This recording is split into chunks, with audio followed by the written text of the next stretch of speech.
Another new feature in this spring update, besides the ability to edit clips just as we would photos in the develop module, is to compress the header, move clips around much more intuitively, and keyboard shortcuts to help us with our workflow. Let's go take a look. Besides bringing plenty of new features to the video editor, focusing on the visual part of the interface, which we cover in another video, the spring update has also brought some other goodies.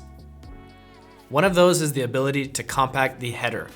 Let's say we're using a smaller screen and we need more space, for example, then just click on the sprocket here and select the compact header option.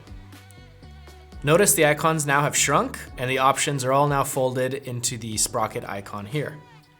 But now let's turn it back to default by turning this feature off. We can now turn on various automatic functions like automatically move playhead on click and automatically select clip under playhead. By default, these are turned off, and when we click here above the timeline like this, then the header moves. But if I click here inside the timeline, nothing happens. When we select automatically move playhead on click, then we can click anywhere and the playback header will respond. When we click on the option automatically select clip under playhead, the clip under the playback header is selected, which can really speed up our workflow because in most cases, when you click into a certain part of the timeline, logically you want to adjust or work with the clip associated with that part of the timeline. We're all about options here though, so if that doesn't suit you, then feel free to turn it off. Another new feature is that you can move audio or video tracks into a different order depending on where you'd prefer them to be. Just click and drag them like this. There are also new keyboard shortcuts. Let's say I want to move this clip from here to here. Notice that the clip was only relocated and that we have a space left over.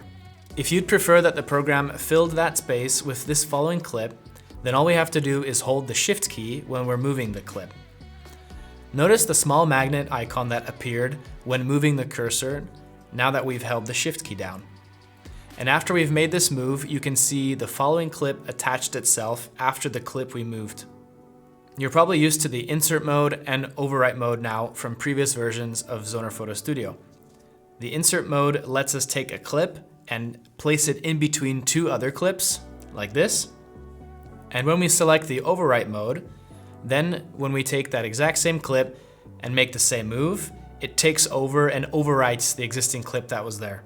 To make things easy though, we now have a keyboard shortcut to jump between these two modes.